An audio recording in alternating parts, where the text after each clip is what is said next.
Is somebody excited this evening? I'm excited too. I love using the word excited because when you say you're excited, sometimes you start feeling it. Sometimes when you say you're bored, you start feeling it. It's about excitement. I had lunch with a friend of mine today, and he was complaining about how his day has been difficult. And I told him, chap, think about it. We are Christians. Don't you believe that this is the day that the Lord has made for you to rejoice and be glad in it?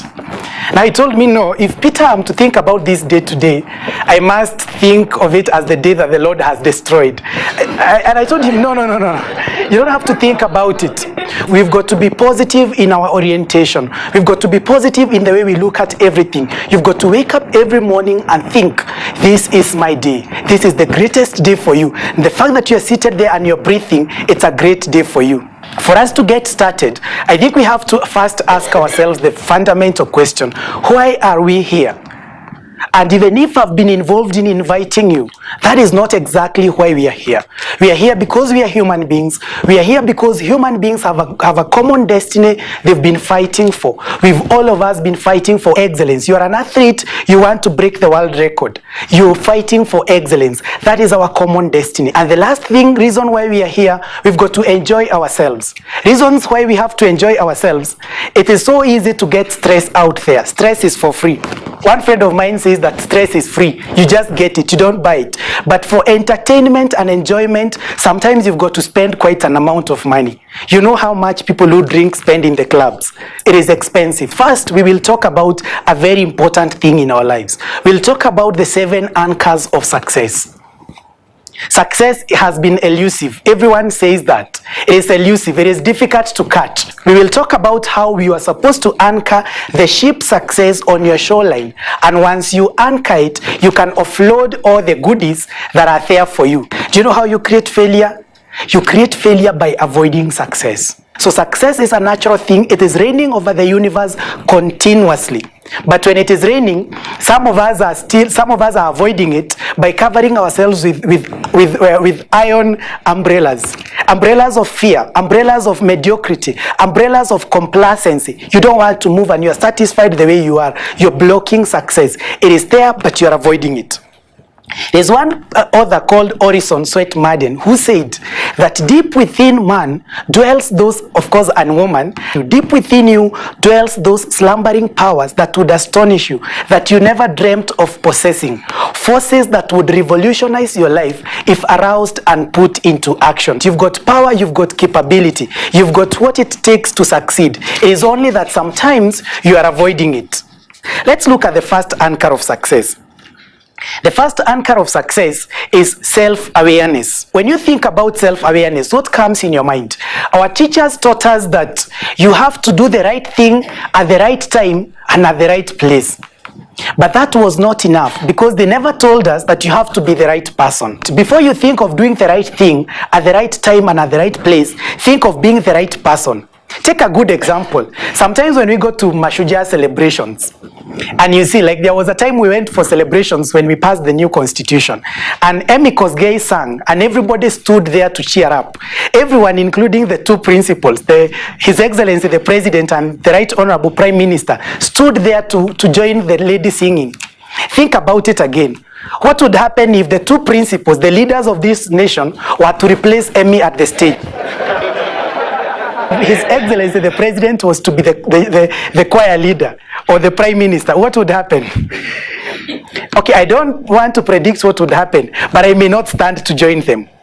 The thing is, these gentlemen have got their area of expertise. They have succeeded in doing a lot to our economy. But Emmy has also succeeded in singing. So you've got to be aware of yourself, of your potentials. You've got to be aware of your strengths and your weaknesses. You'll be able to choose your career. You'll be able to know this is exactly what I should do.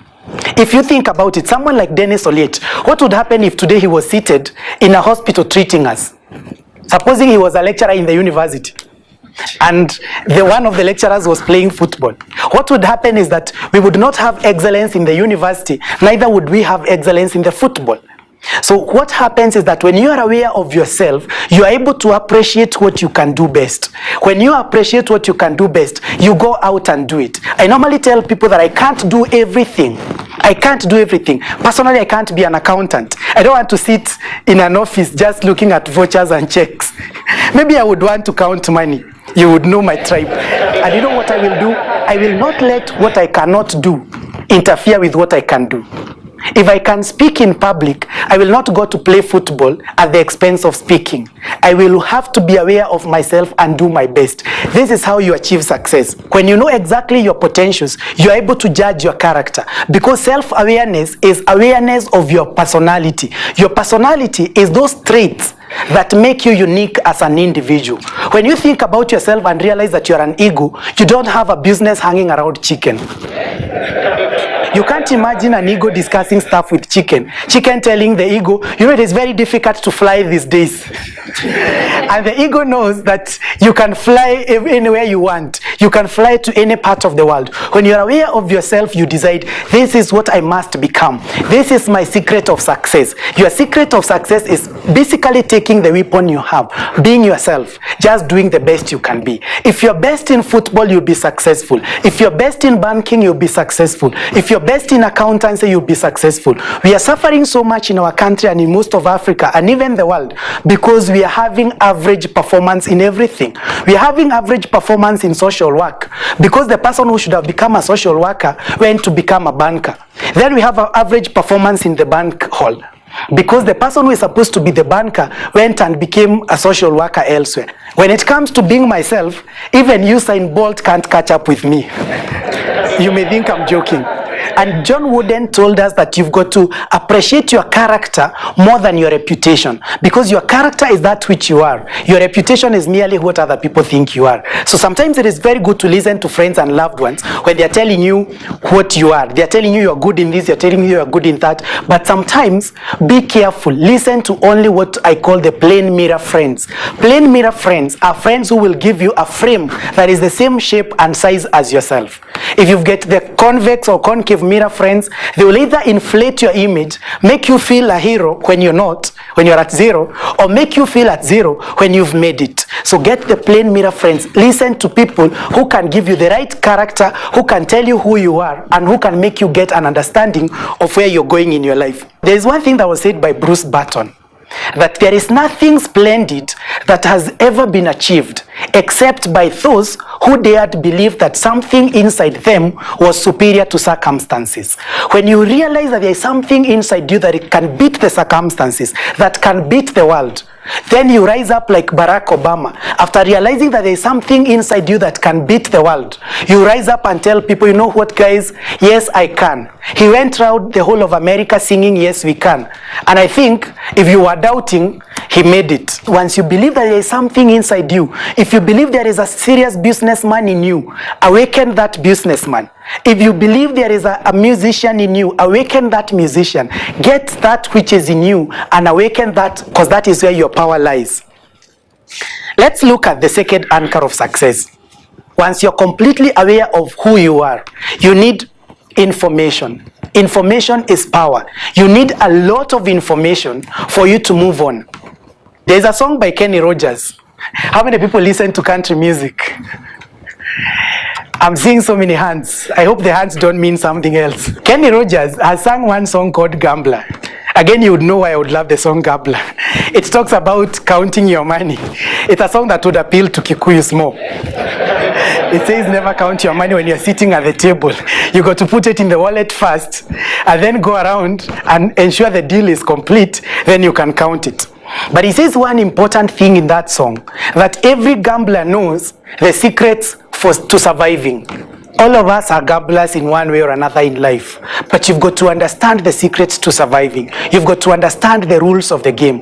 Whenever you are aware of yourself and decide, now you know, I want to be a public speaker, or I want to be an accountant, I want to be a social worker, you've got to understand the secrets of surviving in that profession. You've got to understand the secrets of surviving in your area of expertise. If you're a businessman, you've got to know where you can get products at lower costs and where you can get market. If you're a career person, person, you got to know how to elbow other people and get a promotion at your place of work. If you're a musician, you've got to know how to write the best lyrics. You've got to know the secrets of surviving in your area of expertise. Information is power.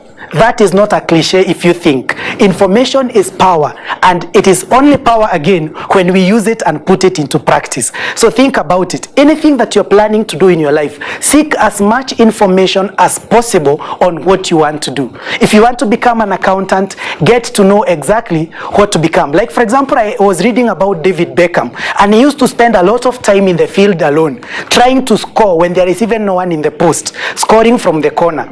And those who watch football, and those who are also fans of Manchester United, know that David Beckham did it. He succeeded. He succeeded in what he was doing exactly because he kept on practicing. He kept on understanding the rules of the game. You have to understand the rules of the game. The Bible says in the book of Hosea that my people perish because of lack of knowledge. Okay, people just read that line. If you continue there, you find God speaking to Hosea and telling him, and because they have rejected knowledge, I have rejected them. So sometimes you may be wondering why you've been rejected. Because they have rejected knowledge, I have rejected them and even denied them a chance to become my prophets and my priests. People perish because of lack of knowledge, and information is the hottest product in the market. You can make more money selling information than selling anything else than selling diamond and gold today in the world. And if you're doubting that, ask how much worth is the owner of Facebook. You can make much selling information.